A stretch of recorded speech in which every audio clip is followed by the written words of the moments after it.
Let's do this week 3 of First in Pod. Andrew Fillipponi joined by our guy Patrick Peterson. Hey, tell your friends, subscribe, rate, review, get him in to the First in Pod Love Fest here. We come on after every Thursday night game and preview the entire Sunday and Monday slate. And then after Sunday night football, we get into all of the Sunday action. Pat, we are taping before this game is over because it is a blowout. The Jets are currently leading the Patriots 24-3. So unless something horrible happens to Aaron Rodgers, I'm guessing talking about the game with 5 minutes left is perfectly fine. Yep. My number one observation here is Aaron Rodgers did not look like a 40-year-old man tonight. No. He looked like he was in the prime of his career. I watched the first two games, and he got the ball out so fast. It honestly reminded me of watching Big Ben in his last couple of years, where Ben was a statue and was just stuck in the pocket and really had to just go out of shotgun and get the ball out in 2 seconds. This Aaron Rodgers was 5 of 5 when he had to leave the pocket with great accuracy. He got under center. He utilized play action. He used the tight ends. He used the running backs. He used his wide receivers downfield. This Patriots defense shut down Cincinnati in week 1. Didn't do as well against Geno Smith last week, Pat. But this Aaron Rodgers can get the Jets to not just the playoffs, but they can win playoff games with the version of Aaron Rodgers that we watched against New England tonight. Yeah, I agree. Aaron came out on fire. Just seamless with, like you said, getting everybody involved in the game, running back, tight ends, down the field to his favorite target, G. Wilson. He just showed tonight that he showed everybody that he didn't miss a beat. Everybody wanted to kind of like write him off week 1 against the San Fran performance, which I thought wasn't bad, but everybody's like, oh, he may not be the same Aaron Rodgers that we was used to seeing in Green Bay and prior to his injury. But he came out tonight, just looked very, very clean. Like you said, just sharing the ball around to a bunch of guys, getting everybody involved in the offense. And when he's able to do that, you can see what the finishing product is. Multiple points on the board, on the board, and the defense is playing lights out right now. These guys are going to be hard to beat down the stretch if they can continue playing this style of football. It was their third game in 11 days, too. So, for an older guy, all that getting quickly back out there a Sunday to a Thursday didn't bother him at all. I know some players make a big deal out of the Thursday night game, maybe less so for quarterbacks because their body isn't taking such a pounding. His offensive line is a lot better. Now, the right tackle, Moses, got hurt, and Fashanu had to come in, who was a first-round pick, by the way, from Penn State. So it's not like they have a scrub offensive tackle waiting in the wings, but that does hurt their depth because it looks like Moses is going to be done for the year with a knee injury. But that line is such an upgraded line over last year. They stole 2 guys from Baltimore to start. Smith from Dallas is a future Hall of Fame left tackle. And so that makes Aaron Rodgers' life a lot easier, although I did say he moved around a lot better. And then, Pat, from the New England perspective, their line, this is why Drake May isn't playing. And in my opinion, this is why they're making the right call. I hate to say it because Jacoby Brissett's a very nice man, and he's kind of an outside-the-box guy, and he's very friendly, and everyone says he's a world-class teammate. But he is getting murdered behind this line. And I think it's a smart move by New England to not throw Drake May out there behind this line and jeopardize his career. So if I were running the Patriots, I would have him on the bench for most of the season, Pat. I agree. I agree with you 100% because it's not even worth it. Because seeing that performance, what the offensive line put up tonight was just horrendous. Every time he dropped back, he was running for his life, or trying to protect his life. For crying out loud. So I think that was a great move by the Patriots organization, Gerard, by not throwing Drake out there right now, because that's the last thing that you want to do. You want to throw out there a rookie quarterback in the line of fire like that, and he doesn't have any success. That can make or break someone's career. We've seen that a number of times. Throughout the years of the history of the NFL. So I think it was definitely the right move for them. Now you see what you have. So now in the draft and the free agency, now you can kind of have a focal point on what you need to address to make your team better. Yeah, we're going to get into a quarterback who lost his job, who got put out there too soon, possibly, even though he was the number one pick later on in the podcast. We do every team every week. Let's get to the Sunday games. Not much more needs to be said about this one. The Jets blow out the Patriots.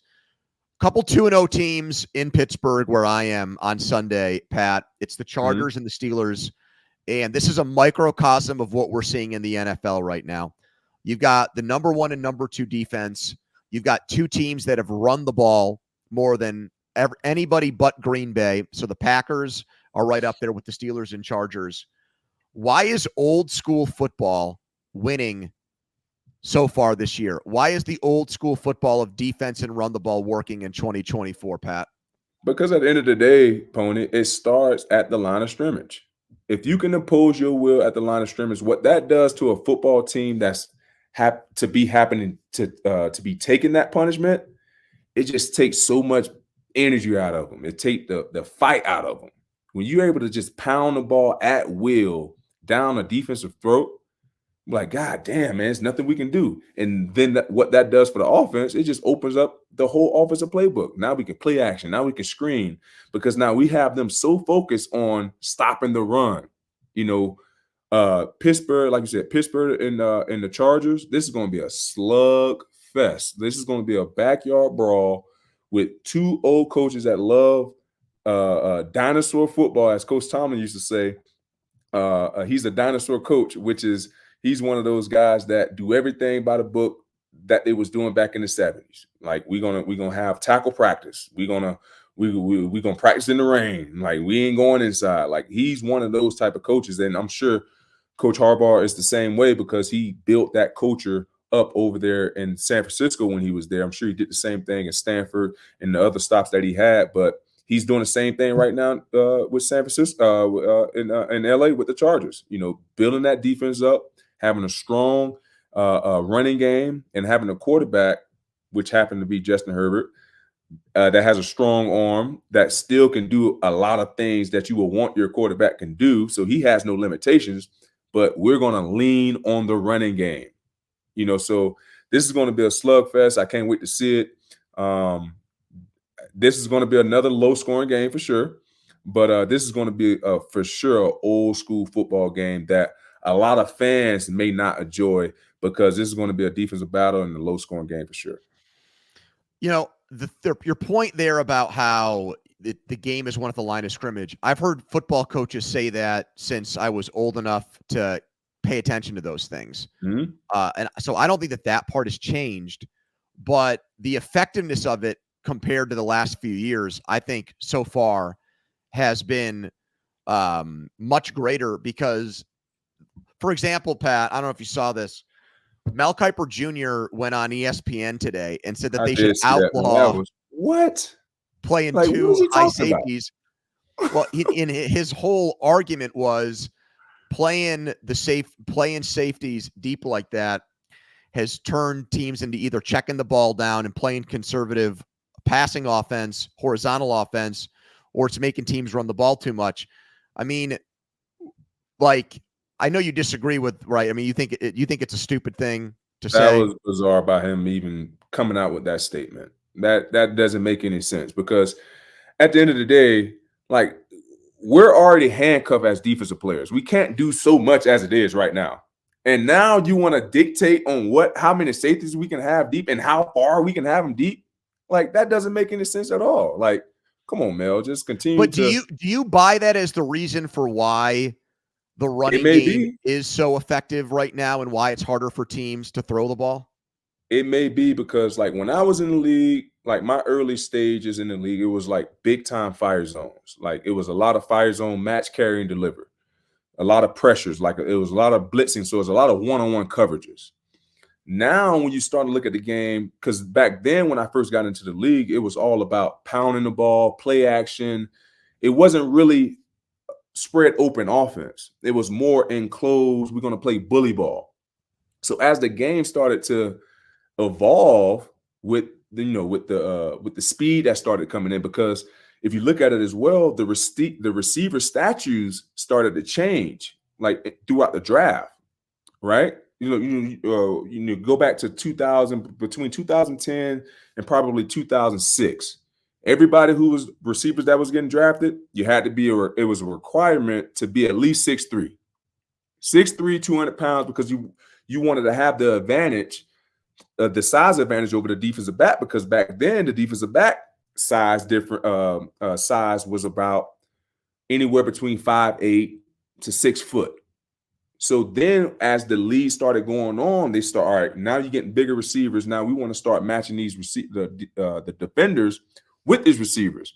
So then once that started happening, so like, all right, now as an offensive coordinators, what we're going to have to do is now we're going to have to start spreading these guys out, moving them in, and putting more speed on the field to stretch the field out. Because these bigger receivers, once you started matching the bigger the defenders up with them, now it was much easier for us to break up those passes, because now we have pretty much the same body structure. You see what I'm saying? Yep. So now, once the offensive coordinator started grasping onto that around like 2012, that's when you start seeing a lot of fast receivers, the Deshaun Jacksons, the Jeremy McClain, I can't think of his name. Jeremy Macklin. So with Philly. So that's when Chip Kelly came into the league. So now you started seeing these smaller receivers. That's when the receiver screens started becoming big, because now they want to change the game. Or now we don't want these DBs pressing these our receivers anymore. Let's find a way to get them off them. So then that's when the game started really changing. You started seeing more motions. You started seeing more receiver screens. You started seeing more ways of getting the receivers off of those matchups, off of those marquee matchups throughout the game. So as the league went on, it just continued just to innovate, and offensive coordinators start to realize that, and just try to figure out ways to try to make it towards their advantage. Then now defensive coordinators are catching on to that, and now we're going to play two high safeties, because offensive coordinators don't have the patience enough to keep dunking it down, because offensive coordinators go into each and every game saying that we want to have 6 home run plays no matter what. No matter when they come, we want to have 6 home run plays. So now when you have 2 safeties back there, you've taken at least 3 of those home run plays out of it. So the game is just changing. That's all it is. I hope tomorrow or Sunday with the Steelers and Chargers, it is physical football, if it is low scoring, and it is like rugged, good defense and not bad offense. If it's Easton Stick who plays because Herbert has an ankle injury, I think the Steelers might say, let's make sure we don't lose the game instead of win it. And if that happens, backup quarterback versus ultra conservative Steelers offense, God bless the team that scores 10 points, because they're probably going to win. And that will not be an enjoyable watch if that's how it goes between these two teams. Right. That definitely won't be an enjoyable watch. But what will be an enjoyable watch is the Kansas City Chiefs and the Atlanta Falcons primetime game. Right now, the Kansas City Chief offense is in the middle of the pack right now, thus far throughout the season. What you think is a big part of that, Pony? Yeah. What is a big part of that? You mentioned it with some of the 2 high safety stuff. They went to that defense against the Chiefs in the playoffs, and it kind of worked. It didn't ultimately, because the Chiefs won the Super Bowl, and Mahomes said afterwards, they turned me into a game manager. The problem is he's like the greatest game manager. He can be whatever he wants to be, Pat. If he needs to put up 40 points, he can do it. If he needs to play more like Tom Brady and death by 1,000 paper cuts, he'll do that too. Here are some of my reasons for why they might be middle of the pack, though. I think it's possible Travis Kelce has lost a step. He had a great playoffs last year, did not have a great regular season, was under 1,000 yards. I don't know. It just does not seem like he's as dedicated to football as he used to be. That's cool. The guy's going to be in the Hall of Fame. He's won 3 Super Bowls. He's now got a $100 million podcast. We hope to get there with ours. He's dating like the biggest celebrity in the world right now. He's doing movies. So I understand how football's kind of gone on the back burner. He's also old for a tight end. I mean, go look up how many guys were 35, 34 years old who are putting up huge numbers. Not a lot. So I think that's part of it. They had to bench their left tackle against Cincinnati. Hendrickson beat him so bad. So I think we saw that in the Super Bowl against Tampa Bay. I'm not sure I don't think the outside of their line is good enough, Pat. I think the guards and centers are good. I think the tackles, Taylor, the other guy's a walking penalty. And then the running backs. Now Pacheco's out. Ryan and this undrafted kid Steele. Hey, Andy Reid has found guys. He doesn't always need a first-round pick like a Clyde Edwards-Helaire, but you're going to go with a guy that Denver cut in an undrafted free agent. So I think you add all that up. Hollywood Brown's out too. I should mention that. And that's how you get Patrick Mahomes with 3 touchdowns and 3 interceptions through 2 games. So maybe there's something there that you want to touch on, but those would be like my 4 or 5 reasons why they're not an elite offense right now. Nah, you hit right on it. I think they're just missing a little bit too much now, especially with all of the injuries that have accumulated thus far throughout the season. Travis doesn't seem like the same guy that he was, in the postseason. At least we all know what he's capable of doing. We just haven't seen that just yet. But Pat, think about it from your perspective. Like if you in the offseason, if you spend in a typical year 40 hours a week on football training, and then you shrink it down to say 10 to 15 hours a week, can you be as good? I don't know.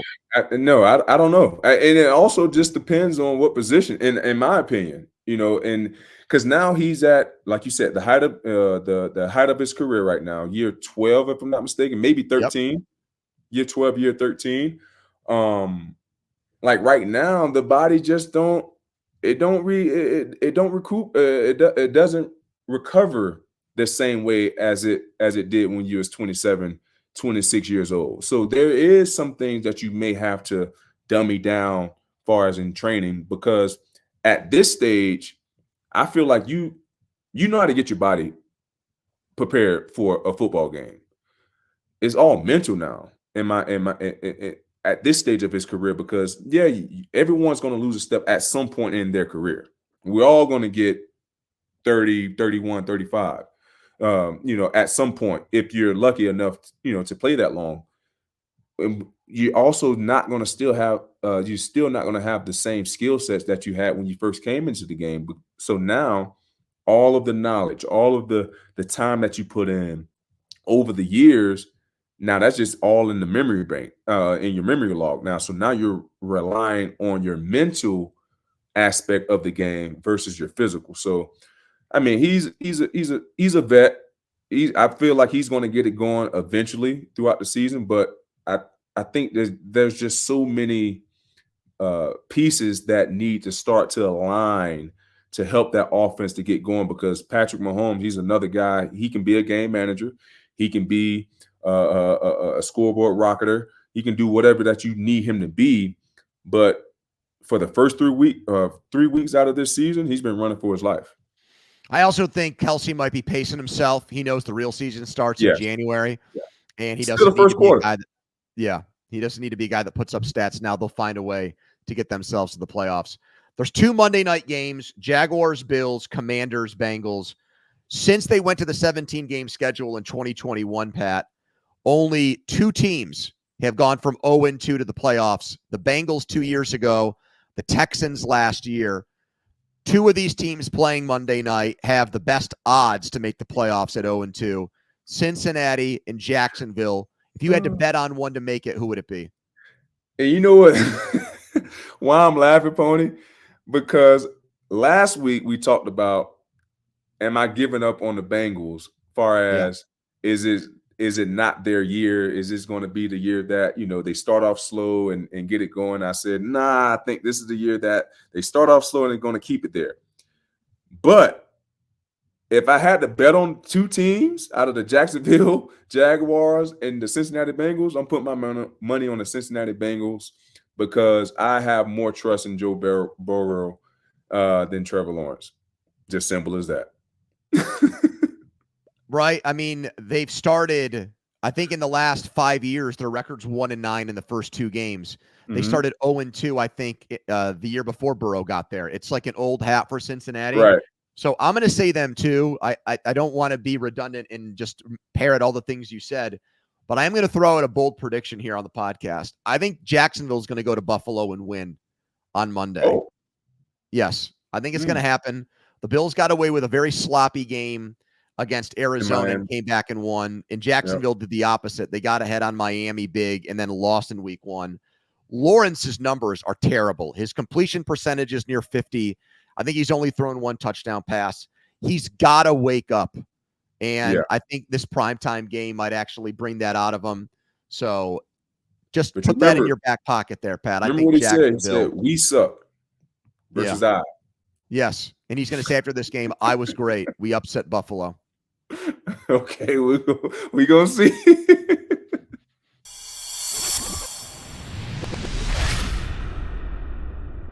All right, so now we're going to move on to another primetime game with the Baltimore Ravens and the Dallas Cowboys, who everybody calls America team.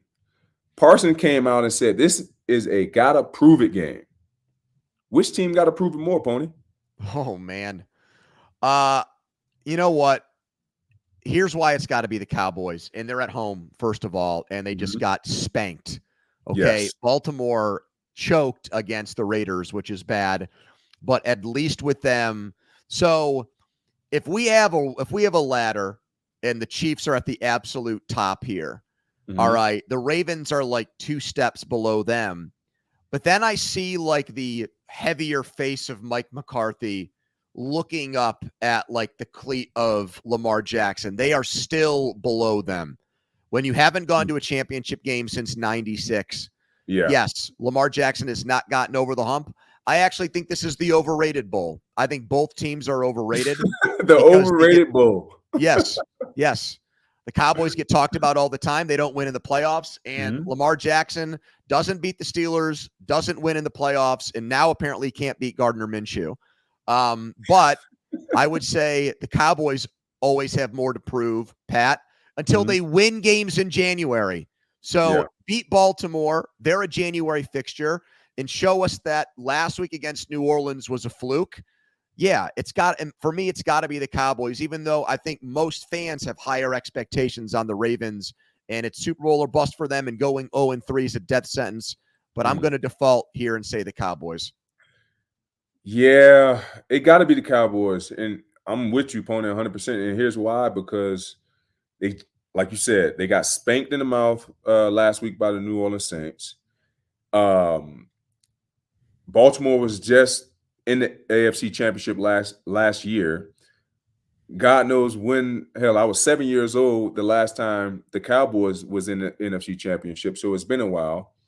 And not only that, they had this whole persona of last year. What, it was 16 games, home game winning streak or something like that? Yes. So now your back is against the wall.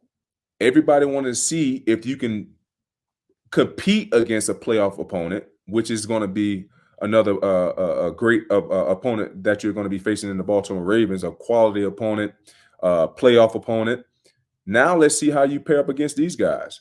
Let's see if last week was not a fluke. Was that just get out of our system game? Because everybody have one of those games here and there throughout the season. Hopefully that was the one for the Dallas Cowboys against the New Orleans Saints last week. Yeah, it's a game where I root for an asteroid. I hate both teams. Yeah. The Ravens could be 2-0. The Cowboys cannot make an argument to be better than 1-1 because they got embarrassed. Yeah, so that is another reason why they need to prove something, like Micah Parsons said. And I do like Micah. He's actually one of the rare Cowboys that I get along with. He was very nice to me. Used my cell phone. He keeps it real too, though. He's extremely real. He keeps it real. If we got him on this podcast, the ratings would go off the charts because he would say some inflammatory things about people, and he would mean it too. Texans and Vikings. We got 2-0 teams here, Pat, one of your former teams. Right now, as things stand, is Patrick Peterson buying the Sam Darnold renaissance in Minnesota? I am right now. I am buying the Sam Darnold Renaissance because he's very equipped with a very talented team, as we've seen thus far throughout the season. A lot of questions was coming in this year on if the Minnesota Vikings was going to even be competing in the NFC North. And those guys have been been doing a phenomenal job on both sides of the ball. And Kevin O'Connell calling the plays for Sam, and he's a quarterback whisperer. He's been around some of the best in the league. Coming from the Rams and being with Matthew Stafford for I think he was with them for a year. And being under Coach McVay for all those years, leading back to Washington, having Kurt for multiple years. He just know what he's looking for out of a quarterback, and he saw something in Sam, and he's proving it right now. And like I said, the defense is stacked. He has weapons at every single position on the offensive side of the ball, and it's probably the most talented team that he's been around since he's been in the league, and he's making the most of it. So I am buying the Sam Darnold Renaissance right now, and it's looking beautiful. And last week was a huge win, not only for his confidence, but for the momentum for the team moving forward. We all know this still is the first quarter, but when you can win that first quarter, you can sleep a lot easier going into the second quarter. Yeah, he threw that 99-yard bomb there from the shadow of his own end zone against that great San Francisco defense. Yeah. So I've always been a Darnold guy. He made the ghost comment with the Jets. It ruined his career there. The only ghost he's going to see this year is at the Vikings Halloween party in October. Look, I said it before you joined the podcast in the offseason. I kept saying it. Spencer can vouch for this. I'm like, dude, I think he can be this year's Baker Mayfield or 2 years ago, Geno Smith. The system, like you're pointing out, is good. Jefferson is the best wide receiver in football. Their line is good. Every time I've seen the guy play, I see physical tools that guys who think they can fix quarterbacks, like an O'Connell, like a McVay, like a Shanahan, like a McDaniel in Miami, would be the same thing. If he could get his hands on Darnold right now with Tua out, he would. There's clay there to work with and mold here, Pat. Yeah. And I don't think he's completely shot. I think he got rehabbed in San Francisco last year. I honestly think if Purdy had missed games there, he would have gone in and played fine. When they were getting blown out by Baltimore in that game on Christmas, he went in and played his butt off in that game late in the game. So I am a Darnold guy. I said here that I don't think they're going to finish in last place. I had Chicago ahead of them before the season started. I'm flipping that now. I'm allowed to change my mind. I think the Vikings are going to be a playoff team when it's all said and done, Pat. How about that? Yeah, the way it looks like, I think the Vikings are going to be a playoff team as well. Just, always want to knock on wood, just, wish those guys can stay Get healthy. those skull chants going and that big horn they play there before the games. Yeah. I think they can definitely make a run thus far, seeing what the product that they have been putting out on the field thus far throughout the season. Let's move on to the Saints and the Eagles. Saints right now look like the better team in the NFL, but why are the Eagles so inconsistent right now? Well, I think is Tomlin. I'll go to another Tomlin. He likes to bring up low-hanging fruit all the time, okay? So the low-hanging fruit here is to say that there's the friction between Hurts and Sirianni, and it manifests in that decision by Sirianni, not a good coach, the field goal decision, the Barkley drop there, lets Atlanta come back, Kirk Cousins with that great drive. So maybe other podcasts would just say, oh, it's the quarterback and coach dynamic. That's the reason. Pat, I've never seen a team get more credit for drafting players from one college over and over again. And the entire media went crazy because they were building the Georgia defense there. Yep. I was guilty of it because all the draft guys said, oh, these Georgia players are great because they played at Georgia. Well, take a look at what these dudes are doing. Nothing. Jalen Carter has 1 tackle through 2 games. Jordan Davis looks like the knock on him was, is he at that size? How many snaps a game can you get out of him? Not a lot of good ones, as it turns out so far.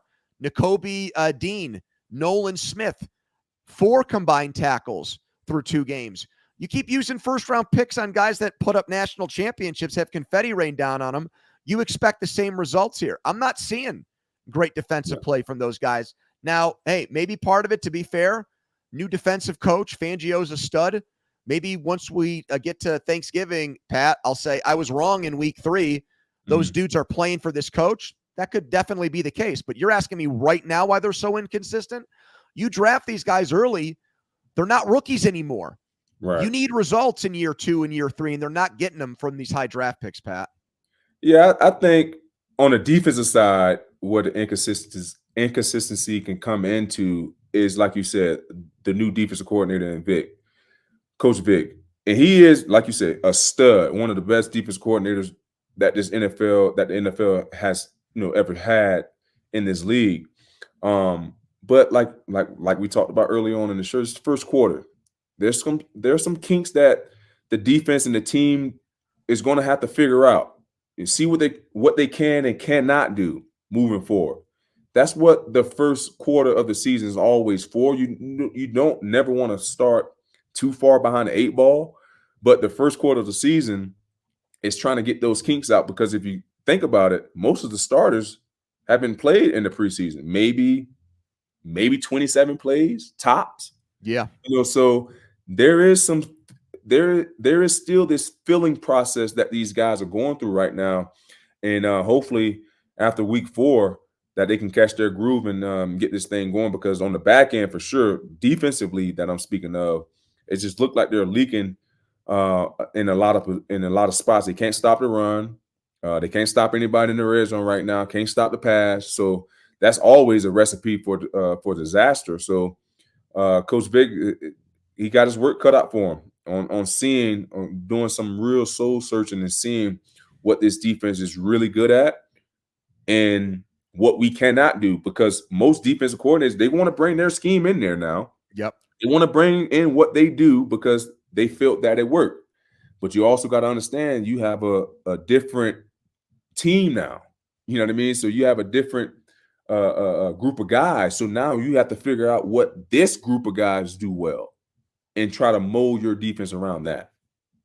Dolphins and Seahawks, Pat. Tua's the story here. He was placed on injured reserve.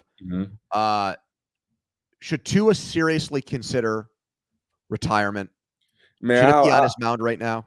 Yeah, I would hate to ever put that on, anyone, especially at this stage of his career. He's still young. I think just Tua have to be mindful, especially when he can control some things. And I know that's easy for a lot of us to say when we're watching it, from a screen and watching it from our couch. But at the same time, with your history, there are certain situations that you cannot put yourself into as a quarterback. Like, we know when you drop back and pass, there's going to be a chance that you get sacked. We know there's going to be a chance that you get hit. But when you can control the situation, you want to protect yourself at all times. So I don't want to sit here and say Tua should consider retirement, because he's probably just like me. I love the game so much. I don't want the game ever taken away from me. You know what I mean? So I'm sure that may have been something that crossed his mind, but I don't want to put that on him. Like, that's a decision that him and his family are going to have to make. It would suck that it would have to come this early in his career due to injuries, due to concussions. But you also have to make the right decision for you and your family, because football is only for a short period of your lifetime. Like, you have so much more life to live after the game. So you want to make sure that you're able to be upright for your family, for your kids, for your wife, for your mother, for your brothers, and things like that. So that's a decision that he's going to have to make. I can never put that on anybody, because we were both in that same line of fire. But here's why I think, though, like, should he consider retirement versus if I said, should he retire? I do think there's two different questions. I agree. Like, should he retire? I'm going to say, I'm going to say no on that. Like, that's up to him. Like you said, that's his prerogative. Right. Should he consider it? Here's why I'm going to just say yes, because I thought Ryan Clark, my old friend and your fellow LSU alumnus, I thought he made a good point about this injury. He said the startling thing about it and scary thing about it to him was that it was a fairly innocuous play. It was not one of those plays where a guy got absolutely crushed and you're like, you know what? Just about anybody would have suffered a concussion there. That's just a bad luck, wrong place, wrong time thing. It just looked like a routine play, Pat. It was DeMar Hamlin taking him down to the ground, and then he was out. And, like, that's the thing. When people start to say to you, you got to change the way you play, that's way easier said than done. The guy was taking judo classes last offseason to learn how to fall to the ground easier. He's tried those things, and 2 games into the season, it didn't work. So that's why I think you're mindful is a good word, but like, I wonder how that actually translates into him. I don't know how you make it safer for him, Pat, I guess is what I'm saying here. Yeah. Yeah, I don't know how you make it safer for him too. Like I said, when you for me, when I was a punt returner, right, in the NFL, I never really wanted to play kick return because I couldn't control my own fate. You know what I mean? Yeah. So the only way you can control your own fate, and back then the ball was always kicked in the field of play. It was rarely any kick touchbacks. So you see guys all the time getting blown up because you had 10 maniacs running down the field trying to take your head off. Yeah. So as a punt returner, if I feel the pressure, all I can do is just give my old fair catch. Now you can't touch me. Or if I do catch the ball, most punters try to place the ball between the hashes and the numbers in the sideline. I catch the ball, get me a couple yards, get on out of bounds. I control my own fate. And as a quarterback, he has that at a certain extent. But when he's running, that's just like a fair catch to slide. I'm sliding every time, feet first. Because that was a routine play. There wasn't nothing crazy about that play. He just went in head first. His neck got, twisted up a little bit. And it only takes a little bit, especially seeing the way the angle of his neck and the shoulder was, so it only takes a little bit of the angle to just knock you out. You can go back to jiu-jitsu, self-defense classes when they can hit you across the neck and you just, fall out or whatever. It's the same thing. You know what I mean? It just, his body was just caught in the wrong and not the right position to where he just went out for a couple seconds. But as a quarterback, anytime you leave that pocket, I am always feet first because that is your fair catch. That's your safety valve. They can't touch you. You're good. So I think that's what, if he want to continue playing, those some of the things that he will have to consider once he leaves the pocket.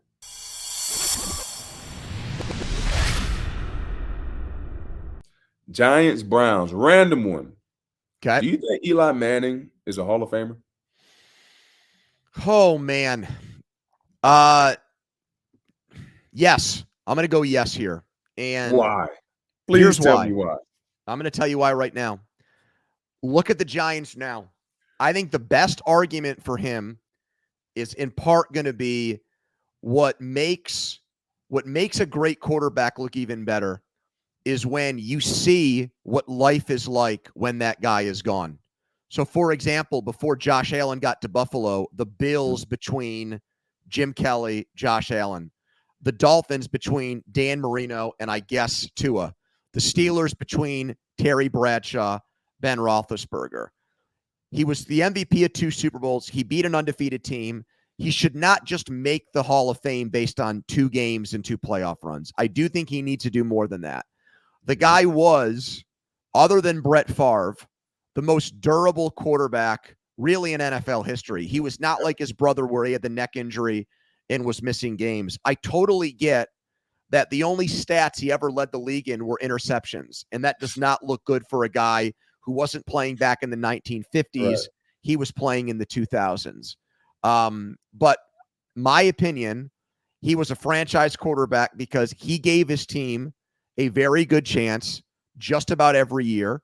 And in 2 of those years, they won Super Bowls.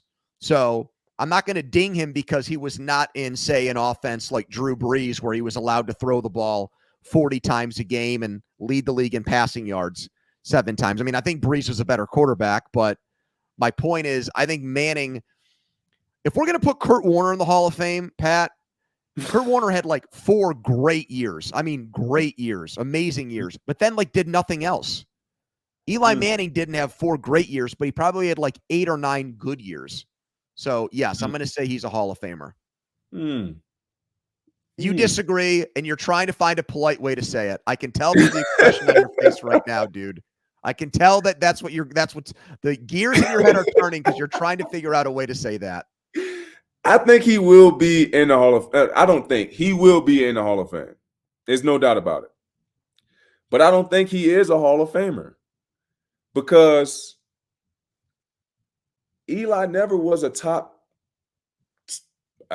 7 quarterback throughout his however many years he played in the NFL. Like you said, he led the league in interception multiple years. He just had like 2 lucky runs. Like the ball fell his way. The defense played lights out, and they had to do that. Like those 2 Super Bowl runs that they went on, they had to do the unbelievable. Literally the unbelievable to even get into the freaking playoffs and then go on the playoff run that they had. Now, going back, the playoff run that he had and the team had was unbelievable. Will probably never be matched again. But that's all we got. And I feel like that was more of a team success versus an individual success, because that's what the Hall of Fame is about. It's about what have you done individually to get your name etched in stone. And also, if his last name were something other than Manning, it would also not help his cause if his last name is Eli Stewart and not the brother of Peyton Manning. 49ers, Rams, Kupp and Nakua both out long-term here. They're both on the IR. You have praised Sean McVay and his offensive genius, Pat, but are you ready to throw in the towel on the Rams? That same towel that went in on the Bengals. Are you using it on the Rams right now? I am. So am I, for the record. So am I, dude. First of all, Coach was already thinking about retiring a couple years ago, and now he got nobody that he has trust in on his offenses on the offensive side of the ball. Defense is struggling right now, so yeah, the towel's in. Yeah, and he's got 3rd starting offensive line in 3 weeks. Yes. I'm with you, dude. Struggling. San Francisco's got injuries too, but they're going to get those guys back. We know that, and their defense is much better than LA's because the Rams don't have Aaron Donald anymore. Nah, Aaron Donald was long gone from the building, and don't look like he'll be returning anytime soon. All right, let's move on to the Bears coach.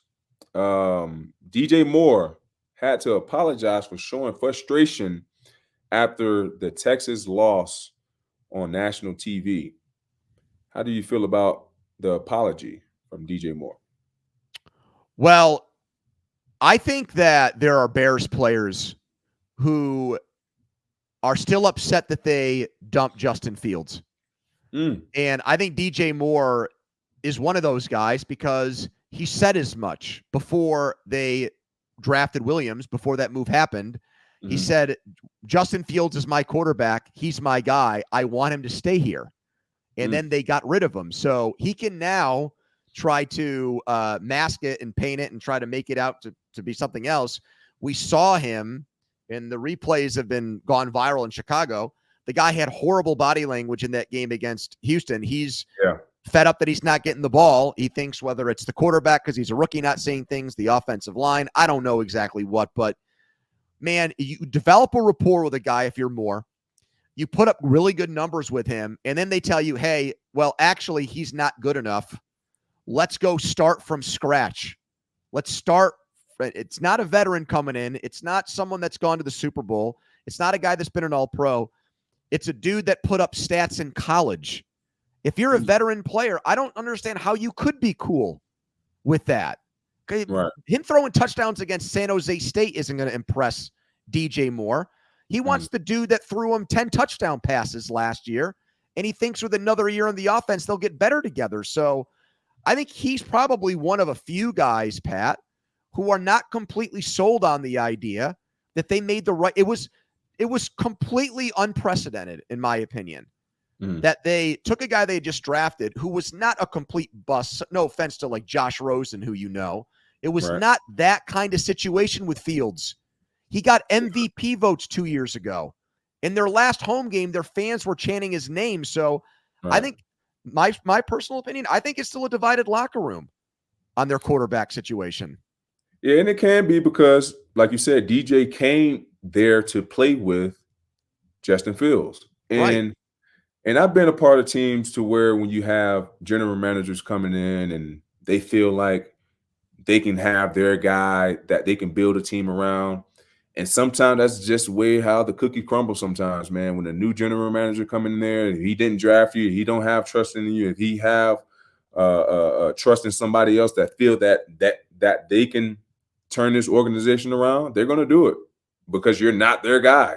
And like I said, that's sadly to say, that's how the cookie crumbles sometimes. Bottom line for me is I'm not convinced Williams will be better than Fields. I don't think so either, especially seeing what I've seen from college and seeing now in the NFL.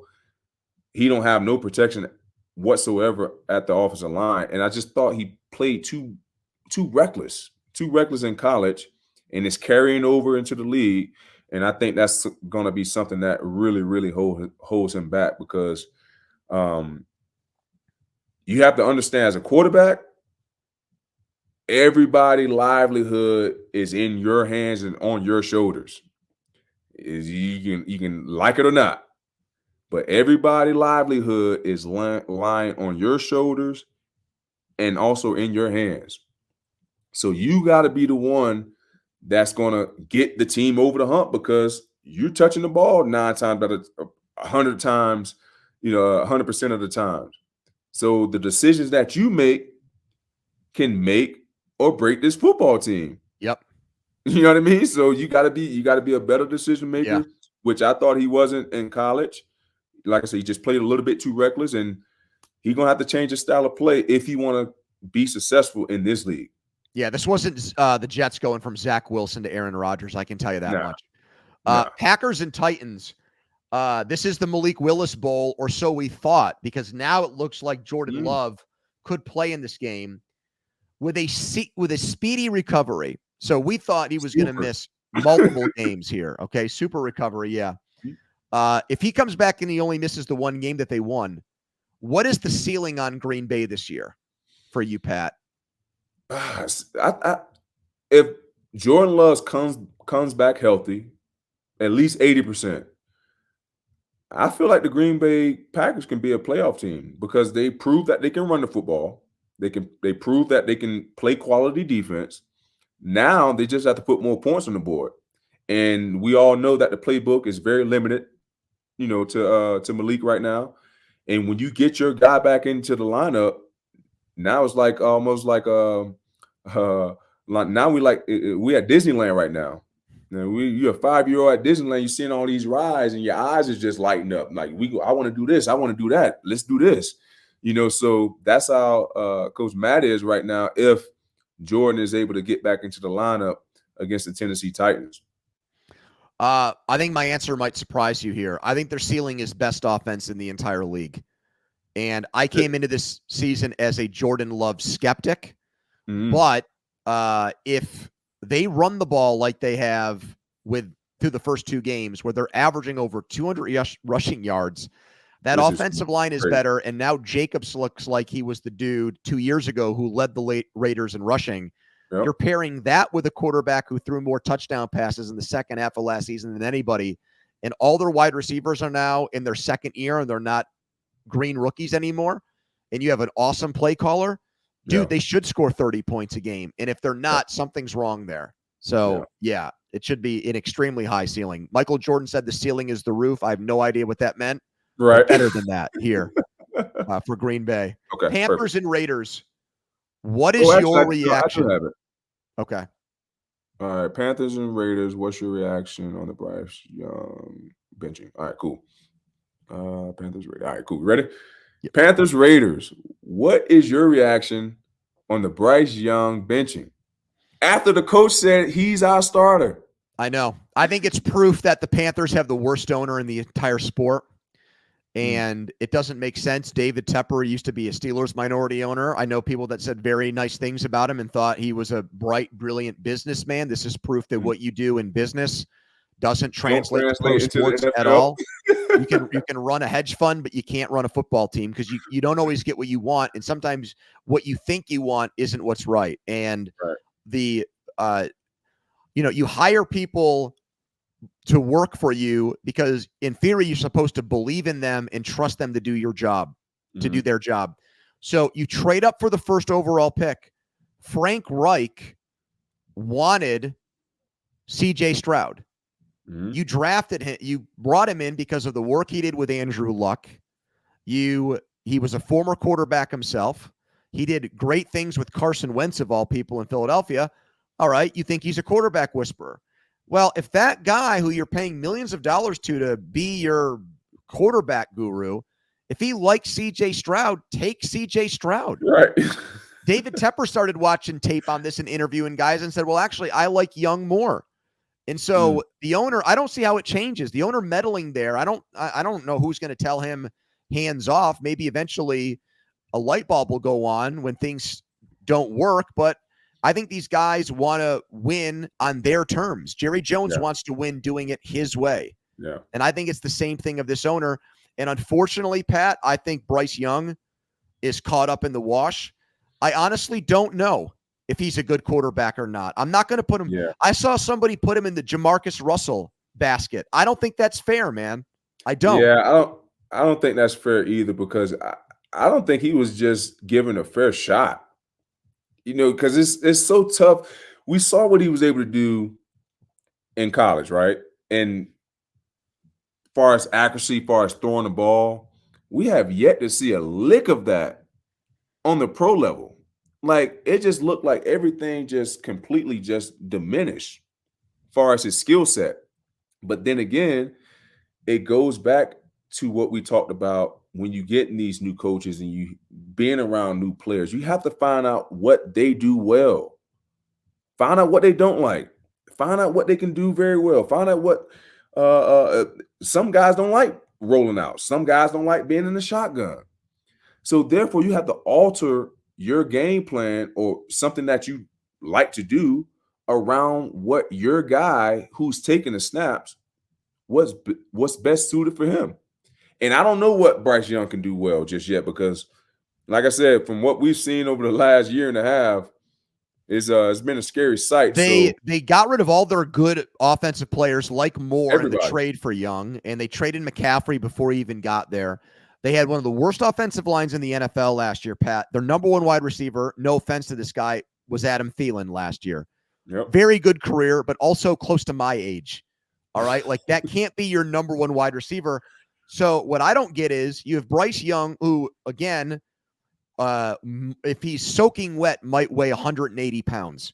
Right. Number one, that's not good that a quarterback is that small. I think that's a red flag. That's just me. But I don't care that you drafted him number one overall. Start Andy Dalton last year. Let Andy Dalton do what Jacoby Brissett's doing. Let him get pounded. Yep. Andy will do that for $8 or $10 million. That's what he signed up for.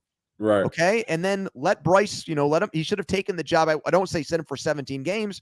Let him play a couple at the end of the year and get some tape out there and get a little bit under his belt and then go from there. But they rushed him. They probably should have never drafted him. And I think the owner has a lot to do with just the complete garbage that is now that franchise. Yeah. Pat, the last thing here, 2 games, just a quick thought on either one. Broncos, Bucks, Tampa 2-0, trying to get to 3-0.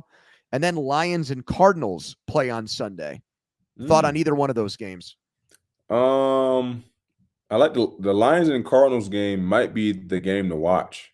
Just because Cardinals coming off a big win, Detroit's coming off a bad loss. Not a bad loss, awful loss. And the saying that Bruce Arians always told me, good teams don't lose twice. So if the Detroit Lions think that they're a good team, you can't lose 2 in a row. I always wanted to have a cocktail and a cigar with Bruce Arians, and I never got to do it, dude. And I feel like I had like He's the 100 best. opportunities, and it just never synced up. So I missed that. As far as these two games go, I do think for Arizona, let's see if you're a big boy team or not.